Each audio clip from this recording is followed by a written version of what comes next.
नमस्कार। लाइफ सिर्फ आपके आसपास क्या क्या घटित हो रहा है वहां तक सीमित नहीं है। जो हो रहा है उससे आप कितने बदल रहे हैं, सारा खेल इसका है। और इस खेल के खिलाड़ी कौन हैं? इस खेल के खिलाड़ी हैं चंद्रमा। चंद्रमा सिर्फ एक प्लेनेट नहीं है, ये वो जगह है जहां इंसान पूरी दुनिया को महसूस करता है। बाकी सारे ग्रह बताते हैं कि जीवन में क्या क्या होगा, करियर कैसा रहेगा, पैसा आएगा कि नहीं, शादी कब होगी, मान सम्मान मिलेगा कि नहीं। लेकिन चंद्रमा अकेला वो प्लेनेट है जो बताता है कि ये सब होने के बाद इंसान अंदर से फील कैसा करेगा। इसीलिए मैं चंद्रमा को कुंडली में एक प्लेनेट ही नहीं, इंसान का ना एक इनर ऑपरेटिंग सिस्टम जो होता है ना, मैं वो मानता हूं। आपने देखा होगा कि कोई बहुत महंगा फोन लेके भी बड़ा परेशान रहता है और कोई बिल्कुल सस्ता सा फोन लेके भी बड़ा मस्त रहता है। यानी बाहर का लुक स्ट्रक्चर बाद में मैटर करेगा, असली एक्सपीरियंस आपके अंदर के ऑपरेटिंग सिस्टम से बनेगा। वैसे ही आपकी जिंदगी बाहर से जितनी मर्जी शाइनिंग दिखे, ग्लिटर वाली दिखे, आपके जो अंदर का अनुभव है ना, ये कौन तय करेगा? ये आपका चंद्रमा तय करेगा। अब समझिए कि मून असल में रिप्रेजेंट क्या करता है। देखिए, बुक्स कहती हैं कि चंद्रमा मन है, सही है, लेकिन चंद्रमा सिर्फ मन नहीं है। चंद्रमा आपका इमोशनल मन है, इमोशनल माइंड, वो हिस्सा जो सोचता नहीं, महसूस करता है। आपका दिमाग तो लॉजिक चलाएगा कि ये कैलकुलेशन सही है इसलिए ये फैसला सही है, पर आपका चंद्रमा कहेगा कि कैलकुलेशन या फैसला तो ठीक है पर दिल नहीं मान रहा है। वो जो दिल वाली आवाज है ना, वो है चंद्रमा। चंद्रमा से हम देखते हैं मदर, यानी आपके जीवन का खाली मदर नहीं, वो हर रिश्ता जिसने आपको पाला, संभाला, आपको एक सिक्योरिटी, सुरक्षा दी। चंद्रमा से हम देखते हैं मन की शांति। चंद्रमा ना आपका कंफर्ट जोन है, वो जगह जहां पे आके सांसें थोड़ी सी स्लो हो जाती हैं। किसी के लिए वो माँ के हाथ का खाना हो सकता है, किसी के लिए अपनी रजाई, अपना तकिया हो सकता है, किसी के लिए घर लौटते ही अपने आराम वाले कपड़े पहनना या पुरानी चप्पल ही पहन लेना हो सकता है। यानी वो छोटी सी राहत जो होती है ना, वो भी आपका चंद्रमा है। चंद्रमा आपकी मेमोरी है, आपके बचपन के इंप्रेशंस हैं चंद्रमा। आपने नोटिस किया होगा कि किसी पुराने गाने की 2 लाइनें सुनते ही एक पूरा दौर आंखों के सामने आ जाता है। किसी खास खुशबू से आपको नानी या दादी के घर का खाना याद आ जाता है। ये जो इमोशनल, भावनात्मक मेमोरी है ना, ये मून चलाता है। चंद्रमा आपकी नींद है, आपका आराम, आपकी रेस्ट, और जो इमोशनल डाइजेशन, यानी दिन भर जो आपको चुभा अच्छा नहीं लगा ना, रात को उसको डाइजेस्ट करने की ताकत। चंद्रमा ठीक वाले तो माफ करके भूल के सो जाएंगे, लेकिन जिनका चंद्रमा डिस्टर्ब है ना, वो वही बात को 2-2, 3-3 दिन तक चबाएंगे, ज्यादा भी चबाएंगे और अंदर एक नासूर भी बना लेंगे। चंद्रमा फ्लूइड है, पानी की तरह, इसीलिए आपको ना अडेप्टेबिलिटी देता है। पानी जहां जाता है अडेप्ट कर लेता है ना उसी शेप के हिसाब से। चंद्रमा आपको इमेजिनेशन देता है। चंद्रमा आपके भीतर के उस बच्चे को संभालता है जो आज इस उम्र में भी बड़ी पोस्ट पे बैठ के भी चुपके से अंदर से एक शाबाश तो सुनना चाहता है। इवन आपका खाने से रिश्ता, आपका अपने घर से रिश्ता, अपनेपन का जो एहसास होता है ना कहीं पे भी जाके, ये सारी के सारी चंद्रमा का प्रभाव है। और सबसे गहरी बात कि चंद्रमा वो चश्मा है जिससे इंसान हर घटना को देखता है। अब सोचो कि बॉस ने ना एक ही व्हाट्सएप मैसेज 2-3 लोगों को भेजा, उसमें लिखा था इट्स ऑल राइट, ठीक है। किसी को नॉर्मल लगा और किसी की तो रात ही खराब हो गई कि सिर्फ ठीक है बोला, यानी बॉस नाराज है। यानी मैसेज वही था, फर्क चश्मे का था। वो चश्मा किसका है? वो चश्मा है चंद्रमा का। चंद्रमा इतना इंपॉर्टेंट क्यों है? आप पूछेंगे भी, लग्न है कुंडली में, सूर्य है, बाकी प्लैनेट्स भी है, फिर चंद्रमा पे इतना जोर क्यों? एस्ट्रोलॉजी में आपकी जो राशि बोली जाती है ना, जिसमें आप राशिफल देखते हैं, तो वो चंद्रमा से देखी जाती है, वो लग्न से नहीं देखी जाती। आपकी दशा, यानी जिंदगी की जिसको हम टाइमलाइन बोलते हैं ना, कब क्या होगा वाली, ये सारी की सारी चंद्रमा के नक्षत्र से शुरू होती है। आपके गोचर का फल कि कोई प्लेनेट कहाँ पे पहुंचा, आपको क्या असर देगा, जिसको ट्रांजिट बोलते हैं, ये भी मून से देखते हैं। क्योंकि कोई भी बदलाव सबसे पहले आपके थॉट प्रोसेस पे ही दस्तक देगा। दिखने में मामूली पर बड़ी गहरी बात है कि कर्म को स्वीकार करने की ताकत चंद्रमा देता है। कैसे? देखो, जिंदगी ने आपको जो भी दे दिया ना, जो भी थमा दिया हाथ में, उसको पचाने का दम मून में है। इसलिए बहुत स्ट्रॉन्ग कुंडली वाला इंसान भी अगर चंद्रमा कमजोर है ना, तो सब कुछ पाके भी भीतर ही भीतर से ना डिस्टर्ब रहेगा, बिखरा रहेगा। कि बंगला है, गाड़ी है, नाम है, पर रात की नींद उड़ी हुई है। कुंडली कितनी भी मजबूत हो, अगर चंद्रमा डिस्टर्ब है ना, तो ऐसा इंसान ना रिकॉग्नाइज्ड होके, सफल होके भी अशांत ही रहेगा। और चंद्रमा की कहानी सिर्फ उसकी राशि से नहीं, चंद्रमा के पूरे एनवायरनमेंट से बनती है। आप सिर्फ ये बोल के ना कि मेरा कर्क राशि का चंद्रमा अच्छा है, आप छूट नहीं सकते। इसको ऐसे समझिए कि एक ही बच्चा अगर प्यार भरे घर में पले बड़े तो वो खिल जाएगा, उसकी पर्सनैलिटी चेंज होगी। और वही बच्चा अगर डर भरे, घुटन भरे माहौल में पले तो बच्चा वही है, लेकिन उसकी पर्सनैलिटी में तो फर्क आएगा ना। चंद्रमा ठीक वैसा है। और कई परतें आपको चंद्रमा की एक साथ देखनी पड़ती हैं। पहली है कि चंद्रमा किस राशि में है, दूसरी चंद्रमा किस हाउस में बैठा हुआ है, और चंद्रमा किस नक्षत्र में है, और चंद्रमा किन प्लेनेट के साथ बैठा हुआ है। फिर ये चंद्रमा बढ़ रहा है या चंद्रमा घट रहा है, यानी शुक्ल पक्ष का है या कृष्ण पक्ष का है। चंद्रमा डेली अपना साइज चेंज करता है ना। तो पूनम के आसपास का जो चंद्रमा होगा भरा पूरा होगा, अमावस के आसपास का जो चंद्रमा होगा ये बड़ा थका हुआ चंद्रमा होगा। फिर चंद्रमा सूर्य से कितना दूर है और इसकी दृष्टि किसके साथ है, ये सारे के सारे जो फैक्ट है ना, ये आपके चंद्रमा की हेल्थ को बताते हैं। और जब आप इन फैक्ट्स को पढ़ लेते हैं ना, फिर आपको पता चलता है कि आपकी पर्सनैलिटी जो है ये ऐसी क्यों है। सिर्फ चंद्रमा की राशि देख के मत बताइए, ऐसे तो ये वैसा हो गया ना कि ये बंदा दिल्ली का है तो पक्का तेज होगा। अरे इतना आसान थोड़े होता है।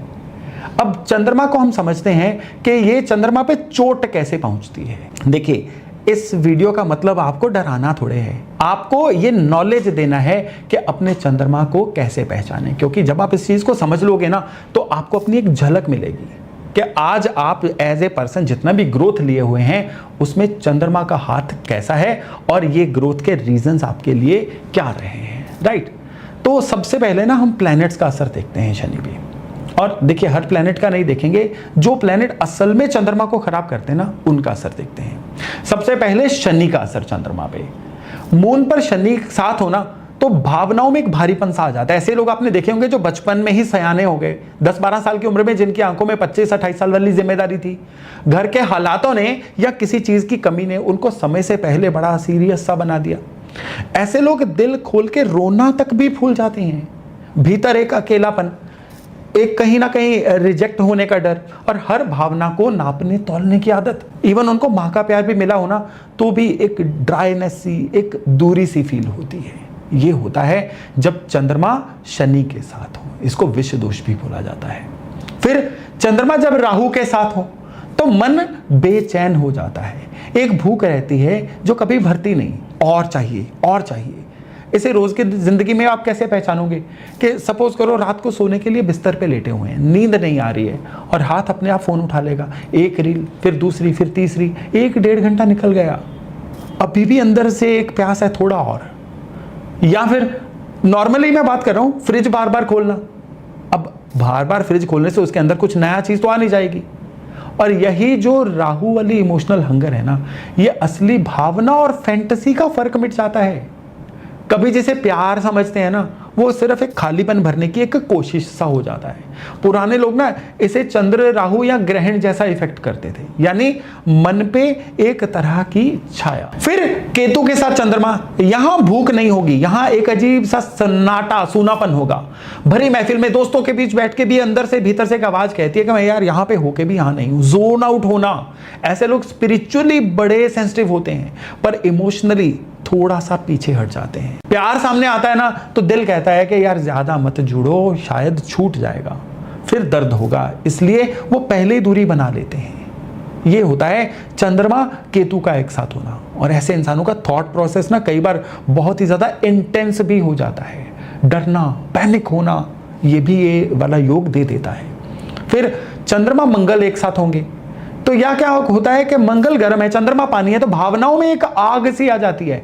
रिएक्ट पहले करते हैं, सोचते बाद में हैं। वो देखिए, गुस्से में आपने कभी भी व्हाट्सएप पे एक तीखा सा रिप्लाई कर दिया, सेंड किया, और 2 मिनट बाद आपने मे भी पछतावा किया, यार ये नहीं भेजना चाहिए था, फिर एडिट कर दिया या उसको डिलीट कर दिया।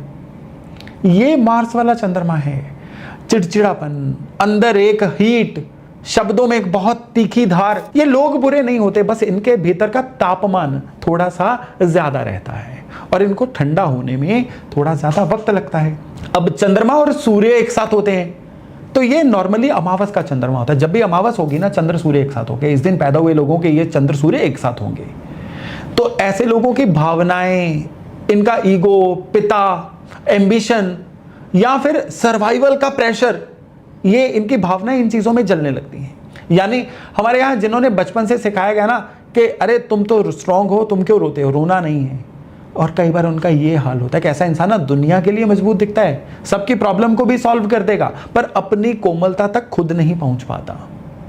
किसी के कंधे पे सिर रख के रियली उसको रोना आता ही नहीं। क्यों? क्योंकि कभी सीखा ही नहीं। अंदर से एक चाहत है यार मेरी भी कोई सुने, लेकिन नहीं, ये होता ही नहीं। फिर एक बड़ी सूक्ष्म स्थिति आती है, इसको भी ध्यान से पकड़िएगा, कि जब चंद्रमा बिल्कुल कुंडली में निपट अकेला हो, चंद्रमा के साथ कोई प्लेनेट नहीं है, चंद्रमा के दाएं बाएं दोनों तरफ के घर खाली हैं, यानी कोई प्लेनेट चंद्रमा का साथ ना दे, ऐसा इंसान भीड़ में भी अकेला रहता है। उसका तकिया कलाम होता है, रहने दो मैं खुद कर लूंगा। मदद मांगना उसे भाता ही नहीं, जैसे मांगना कोई कमजोरी हो।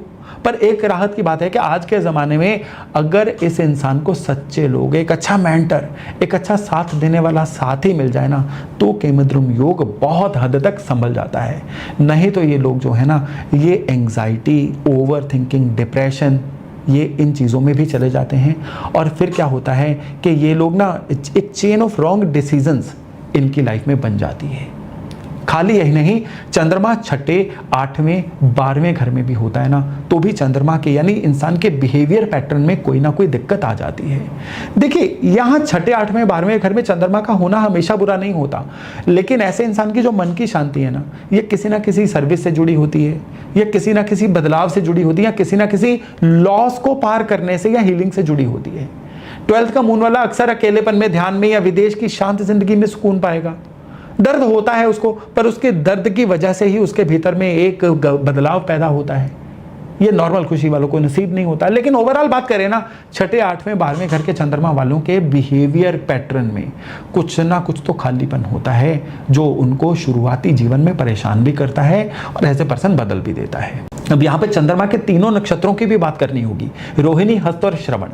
रोहिणी में मन महसूस करना सीखता है, हस्त में इंसान किसी चीज को क्रिएट करना सीखता है, और श्रवण में चीजों को सुनना और समझना सीखता है। यानी एक बच्चे से बुजुर्ग तक का पूरा इमोशनल सफर होता है चंद्रमा के तीनों नक्षत्रों में।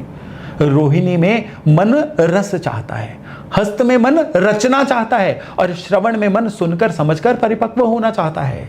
चाहत से स्किल्स यानी कौशल तक, और फिर स्किल्स यानी कौशल से समझने तक। और रियली जिंदगी में खुद हमें इन तीनों स्टेजेस से गुजरना तो पड़ता है ना। जवानी में हम सब कौन होते हैं? रोहिणी होते हैं। हमें सब कुछ चाहिए, अब भी चाहिए। फिर आती है जिम्मेदारी, और फिर हम हस्त बनते हैं कि कुछ क्रिएट करना है, कुछ बनाना है, कुछ संभालना है। और अगर सही से जिए तो आखिर में हम श्रवण बन जाते हैं, जहां बोलने से ज्यादा सुनना अच्छा लगता है। यही तो होता है मन का पकना। और यहीं रुक के एक काम करिए, नीचे कमेंट में मुझे बताइए कि आपकी चंद्र राशि कौन है, यानी आपका मून किस राशि में है। मैं सारे कमेंट पढ़ता हूं, और आगे के वीडियो में इसी हिसाब से मैं आपके लिए नया टॉपिक भी बनाऊंगा कि आप लोग किस चंद्रमा से सबसे ज्यादा जुड़ते हैं। और अगर अभी तक आपने चैनल को सब्सक्राइब नहीं किया है तो कर लीजिए, क्योंकि इसी तरह की जो डीप एस्ट्रोलॉजी है ना, मैं यहाँ पे आपके लिए रेगुलर लाता रहता हूँ। तो चलिए अब आते हैं उस सवाल पे जो सबसे ज्यादा पूछा जाता है। एक क्लासिकल सवाल है कि चंद्रमा टॉरस यानी वृषभ में उच्च क्यों होता है। इसका जवाब इतना प्यारा है, इतना सुंदर है ना, कि इसको आपने समझ लिया ना तो आधी एस्ट्रोलॉजी आपको तुरंत पता चल जाएगी। टॉरस क्या है? टॉरस ना एक अर्थ साइन है, पृथ्वी तत्व की राशि है, एक स्थिर, ठोस, आपको नॉरिश करने वाला साइन है, एक जमीन से जुड़ा हुआ ग्राउंडेड साइन है। और चंद्रमा को सबसे ज्यादा क्या चाहिए? सेफ्टी। मून चंचल है, बहता है, इधर उधर डोलता है, एक बेचैन बच्चे की तरह। और टॉरस उसे क्या देता है? एक गोद, एक भरोसा, एक हेजिंग देता है कि एक सब ठीक है, तू आराम कर वाली फीलिंग। जब बेचैन बच्चे को एक सुरक्षित गोद मिल जाती है ना, वो रोना बंद करके सो जाता है। यही मून जो होता है ना, ये टॉरस में करता है। टॉरस किससे जुड़ा हुआ है? खाने से, परिवार के सुख से, किसी मीठी आवाज से, धन से, आपके रिसोर्सेज से, वैल्यूज से। टॉरस जुड़ा हुआ है सुंदरता से। और चंद्रमा वही खिलता है जहां पे रिदम होता है, जहां पे रिसोर्सेज होते हैं, जहां पे अपनापन होता है। और ऊपर से चंद्रमा का सबसे प्यारा नक्षत्र रोहिणी, ये भी टॉरस में ही पड़ता है। यानी चंद्रमा अपने सबसे प्यारे घर में बैठा हुआ है, अपने सबसे प्यारे कमरे में, तो वो क्यों ना खिले। चंद्रमा पानी है, टॉरस क्या है? टॉरस मिट्टी है। जब पानी सही मिट्टी में जाता है ना तो कीचड़ नहीं बनता, तब खेती बनती है, तब नई चीजें पैदा होती हैं। और एग्जॉल्टेड मून यानी उच्च चंद्रमा वाले लोग वो होते हैं जिनके पास बैठ के आपको सुकून मिलता है। आपने ऐसे इंसान को जरूर जाना होगा, घर का कोई बड़ा, कोई दोस्त, कोई टीचर, जिसके पास ज्यादा लगता है यार हाँ आई एम रिलैक्स्ड, अब सब ठीक हो जाएगा। इनके अंदर एक अपनापन होता है, मिठास होती है, इनके अंदर अपने फैमिली डोमेन में पॉपुलैरिटी होती है, अच्छी मेमोरी, मीठी आवाज और दूसरों को इमोशनल रूप से सपोर्ट देने की ताकत। ये लोग अपने आसपास ना एक बड़ी अच्छी छांव बन जाते हैं। अब इसका उल्टा भी होता है कि चंद्रमा जो है वृश्चिक राशि में नीच हो जाता है। और ये क्यों होता है, इसको बड़ा ध्यान से सुनिएगा। स्कॉर्पियो यानी वृश्चिक क्या है, ये गहरा पानी है, ये भी फिक्स साइन है, इंटेंस है, छिपा हुआ है, ये आपके जीवन को ट्रांसफॉर्म करने वाला राशि है। अब सोचिए कि चंद्रमा को चाहिए सुरक्षा और स्कॉर्पियो से ले जाता है छिपे हुए डर में, जो पता ही नहीं है चीजें, पुराने जख्मों में, शक में। चंद्रमा चाहता है सॉफ्टनेस, स्कॉर्पियो मांगता है गहराई। चंद्रमा चाहता है कंफर्ट, स्कॉर्पियो एक बार एकदम से वल्नरेबिलिटी से खोल के रख देता है। चंद्रमा चाहता है भरोसा, स्कॉर्पियो हर चीज पे सवाल उठाता है कि ये सच बोल रहा है या कुछ छिपा रहा है। ये स्कॉर्पियो होता है ना। चंद्रमा साफ पानी जैसा है, लेकिन स्कॉर्पियो उस पानी को एक गहरे अंधेरे कुएं में ले जाता है। वहां पानी तो है लेकिन वहां पे लाइट नहीं है, सो पानी की क्वालिटी नहीं पता चल पाती। तो इसका नतीजा क्या होता है कि एकदम से इमोशनल इंटेंसिटी आती है, ट्रस्ट इशू आते हैं, छिपे हुए डर आते हैं। चंद्रमा जिनका स्कॉर्पियो में होता है ना, उनके बारे में मैंने एक बात बार बार देखी है कि इनका ट्रस्ट जीतना बड़ा मुश्किल होता है, और एक बार ट्रस्ट टूट जाए तो उसका वापस आना लगभग नामुमकिन होता है। ये लोग ना दर्द को ना सिर्फ ऊपरी लेवल तक नहीं, अब अंदर तक महसूस करते हैं, पर इसकी वजह से इनकी इंट्यूशन बड़ी गजब की हो जाती है। किसी के चेहरे पे मुस्कान देख के भी ये लोग भांप लेंगे कि कुछ तो है जो ये जो बंदा छिपा रहा है, और यही असली बात है। मैंने अपने इतने सालों के अनुभव में एक चीज देखी है कि दुनिया के सबसे गहरे हीलर, सबसे अच्छे psychologist, consultant, researcher, even occult वाले, एस्ट्रोलॉजी वाले, रहस्यों को समझने वाले लोग, इनमें से बहुतों का जो चंद्रमा होता है ना, वो स्कॉर्पियो यानी वृश्चिक में होता है। रीजन, क्योंकि जो खुद उस अंधेरे कुएं में डूबा हो ना, वही दूसरों को बाहर निकलने का रास्ता दिखा सकता है। जिसने दर्द को सच में जिया हो ना, वो दूसरे को बिना जज किए समझ पाता है कि पेन दरअसल क्यों हो रही है, कहाँ हो रही है। और एक और चीज, और ये जो और कह रहा हूं ना, ये सबसे बड़ा है कि ये सब तब खिलता है जब इस चंद्रमा को सपोर्ट मिले, इसको मैच्योरिटी मिले, इस चंद्रमा को अवेयरनेस मिले। बिना रोशनी के ये गहराई इंसान को डूबो भी देती है। इसलिए स्कॉर्पियो मून वालों से मेरी एक ही एडवाइस है इन लोगों को कि अपने भीतर का जो अंधेरा है ना, उससे डरो मत, उसे रोशनी दिखाना सीखो। रोशनी कैसे आती है? नॉलेज लेने से ही। तो स्कॉर्पियो मून वालों को नई नई चीजें सीखनी चाहिए, हमेशा नॉलेज अपग्रेड करनी चाहिए, और फिर इनका यही जो स्कॉर्पियो का चंद्रमा है ना, इनकी सबसे बड़ी ताकत बन के उभरता है। अब हम आते हैं कि चंद्रमा आपका केतु के साथ है, शनि के साथ है, राहु के साथ है, मंगल के साथ है, सूर्य के साथ है, 6, 8, 12 में है। इस चंद्रमा को बैलेंस करने के उपाय क्या हो सकते हैं? पर पहले एक बात साफ कर लो कि यही लोग यहीं पे ना उपायों पे लोग सबसे ज्यादा बहकते हैं। कोई कहता है कि रत्न कौन सा पहन लूं, मोती पहन लूं, चंद्रमा ठीक हो जाए। भाई रुको, रेमेडी का मतलब प्लेनेट को ब्राइब करना नहीं है, ग्रह रिश्वत नहीं लेते। रेमेडी का मतलब होता है कि आप अपनी कॉन्शियसनेस को, अपनी ऊर्जा को उस ग्रह की सही फ्रीक्वेंसी तक लेके जाओ, उसके अकॉर्डिंग ट्यून करो। जैसे रेडियो एक पर्टिकुलर फ्रीक्वेंसी पे एक चैनल को जोड़ता है ना, वैसे चंद्रमा के फ्रीक्वेंसी से जुड़ने से पहले सबसे ताकतवर रेमेडी मैं आपको बताऊं, सबसे ताकतवर रेमेडी है कि अपने मदर के साथ संवाद रखो, उनका सम्मान करो। मून माँ है, माँ को परेशानी देके कोई मोती, कोई मंत्र मून को ठीक नहीं कर सकता। और जिनकी माँ बस दुनिया में नहीं है, उनके लिए रेमेडी है कि किसी जरूरतमंद माँ समान किसी बुजुर्ग को सहारा देना, सुरक्षित फील करवाना। ये सबसे पहली शर्त है, बाकी हर चीज बाद में आती है। यहां पे अगली चीज है कि नींद को ठीक करिए। मून चंद्रमा नींद है, रोज एक समय पे सोना, सोने से पहले आपको नो डिजिटल जोन रखना, फोन को नीचे रख देना, ये सीधी सीधी चंद्रमा की दवा है, बिना किसी खर्च के। और तीसरा है जल का अनुशासन, पानी पूरा पियो, आपको ये एक उपदेश लगेगा, लेकिन हो सके तो आप अपने बॉडी में लगातार वाटर लेवल को सही करके देखो, आपका चंद्रमा, आपका मन कितना सही होता है। फिर कभी कभार समुद्र के किनारे जाओ, नदी के किनारे बैठो, साल में एक आध बार भी करोगे ना, आपका चंद्रमा अपने आप शांत होगा। सोमवार का व्रत रख सकते हैं, लेकिन तभी जब आपकी सेहत इसकी इजाजत दे। अंधाधुंध मत करिएगा इसको।